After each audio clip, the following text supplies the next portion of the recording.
I'm doing a book review on The Star and the Strange Moon. And folks, this is a strange one.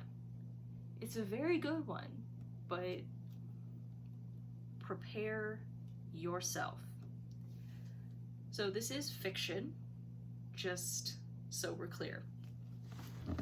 So the protagonist, and you're wondering why, it's because it deals with characters that are in a historical fiction / contemporary fiction setting.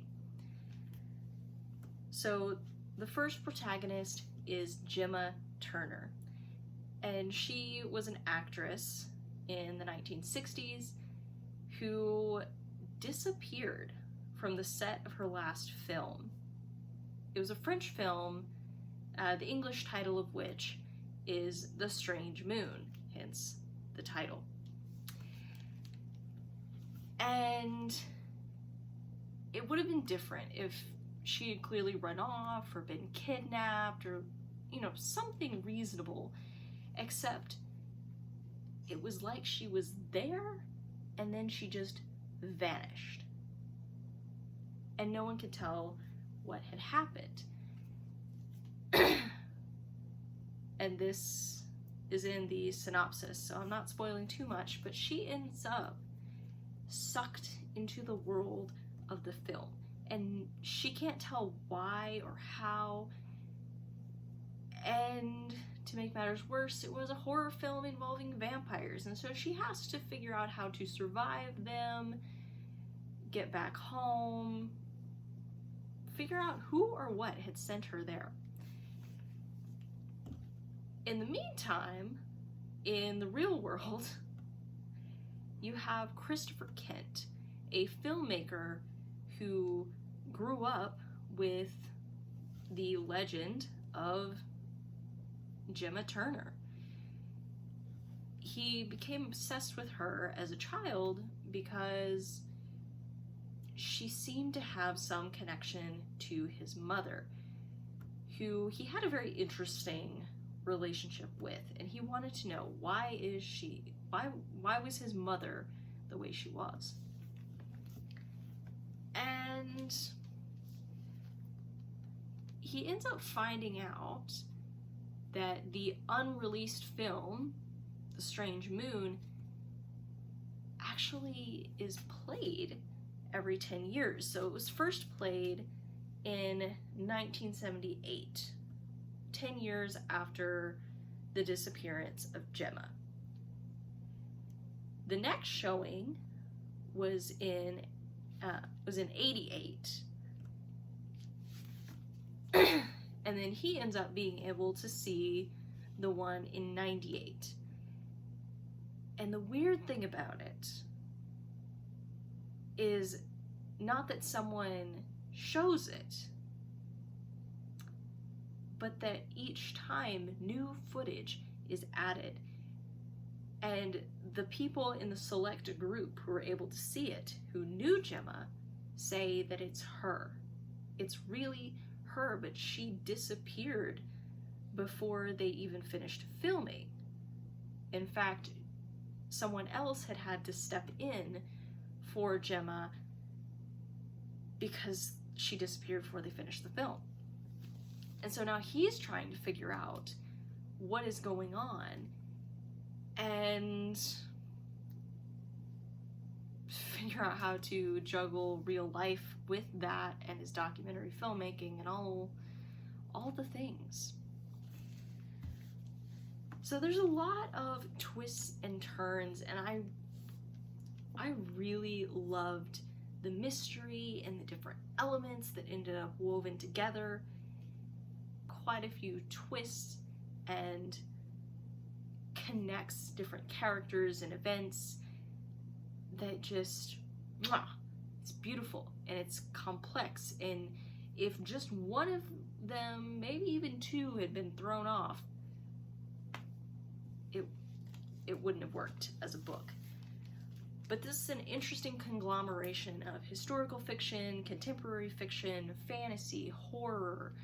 There's some thriller and drama elements all mixed in there.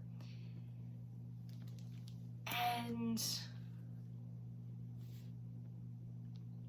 I find the different protagonists' issues, the things that they have to grapple with throughout the course of the story, so fascinating. Because you have Gemma, who is having to become the writer in this world, because she goes into this world and it is very much like the script that she was reading off of as an actress. But then she has to figure out how to survive in that world, how to take charge, how to write her own story, essentially, and deal with a lot of the baggage of her past and people's expectations versus what she's really capable of and what she can push herself to. And then you have Christopher's relationship with his mother, which really kickstarted all of this. And his mother was really neglectful to him as a child, and she passed away when he was a teenager. It's not too much of a spoiler, but she did. But she was really neglectful of him, and for him, he lives with this understanding that if he criticizes her in any way, he's tarnishing her memory, and he's essentially saying that he hated her. And it's a thoughtful wrestling with the traditional dichotomy of you either sing this person's praises and honor them and show that you love them, or you criticize them and you hate them. And there's like no crossover. When if you talk to people who have had neglectful or abusive parents, and they've wrestled with it and they have thought it out, a lot of people tend to fall in the I am deeply affected by what they did to me. I understand that what they did was abusive or neglectful, but I can also appreciate the times where we had something good going, where we went to the zoo once a week, or we watched this one movie together, we had ice cream, and that was just kind of our thing whenever they were feeling good. And you can have both. You can acknowledge both. And I think for both characters, there was a thoughtful critique and growing up, in a sense. So I really, really enjoyed that. I will say this was kind of a dark book. I mean, there's vampires, but it isn't always just the, oh, I bite your neck and suck your blood. Yeah, it's a little more animalistic than that at times. And when the book covers Gemma's neighbor in this world of the strange moon, there's some really disturbing things about that. Yeah, it delves into some dark stuff, including drug use for Christopher's mother, and talk about mental illness, and so there's some dark stuff in there. Overall, I really enjoyed the book. I did not like the ending. Artistically, it was fantastic, and it really delivered on the promises of the story, so I think that it was a good ending for the book. I just disagreed with some of the choices that characters made. Like, there was some weird age gap stuff going on with the romance that I did not like. Bothered me a lot. There were no minors involved, but it just, a lot of stuff about it that it was just weird. And then based on the revelations that you have about the main antagonist of the story, I really disagreed with the protagonist's choice regarding the world that was created from the film. I can't go into too much more detail, otherwise I will spoil it, and I want you guys to make your own observations and decisions based on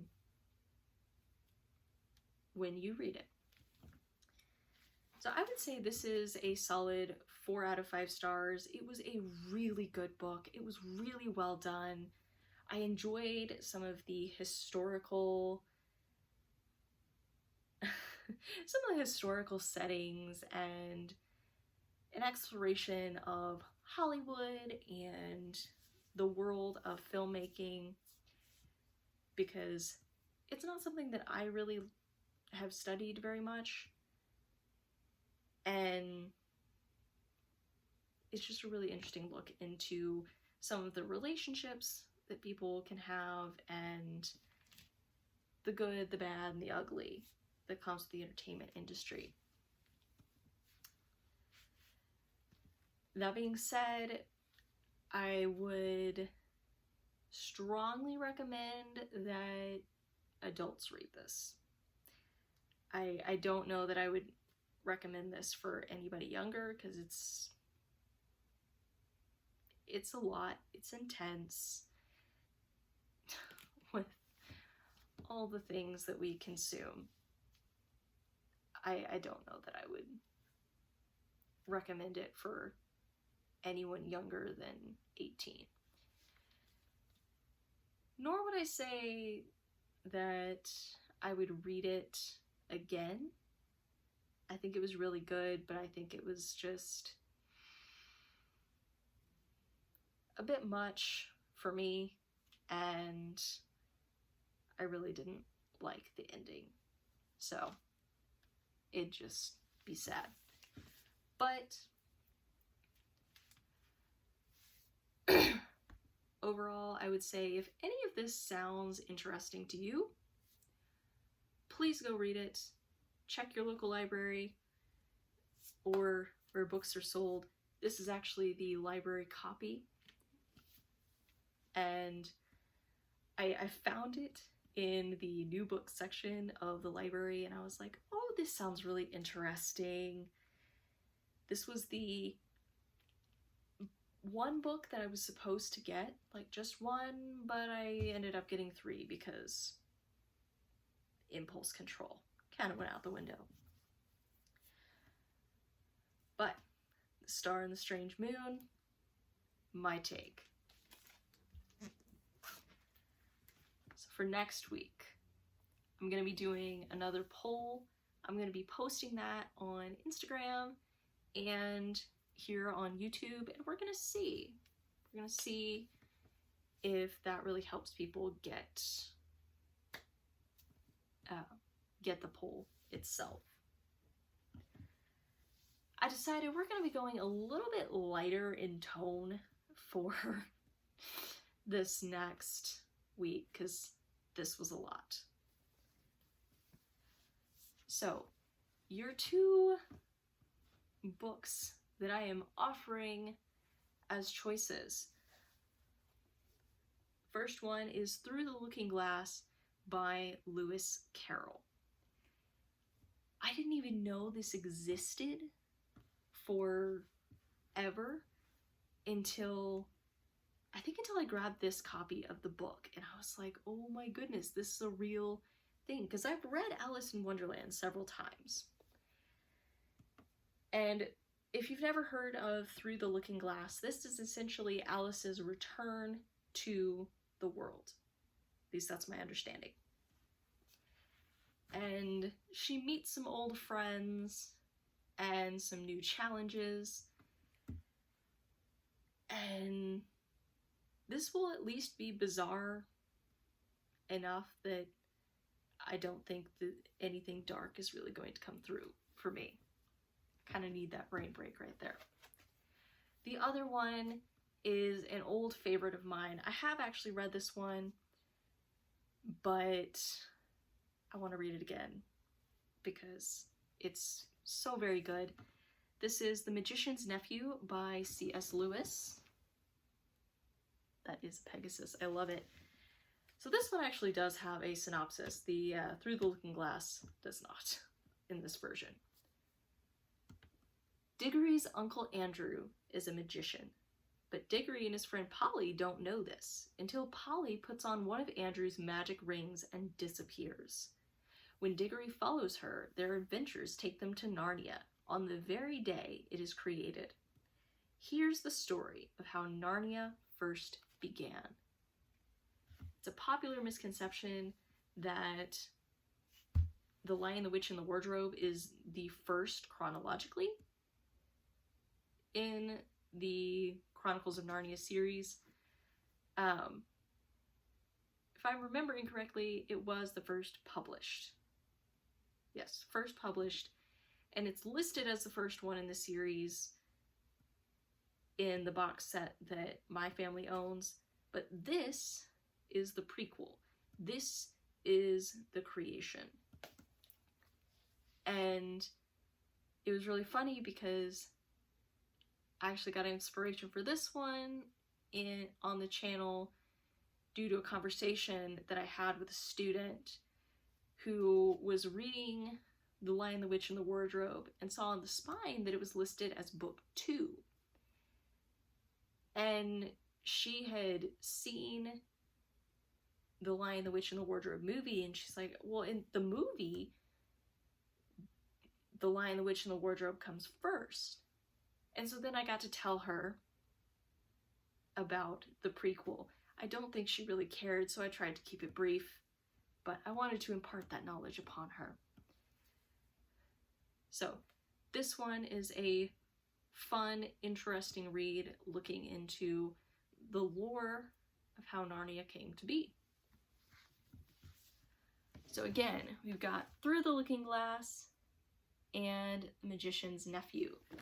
This poll on both Instagram and YouTube is going to run from the time this video drops to Sunday afternoon, when I will look at the results and post the winner on Monday.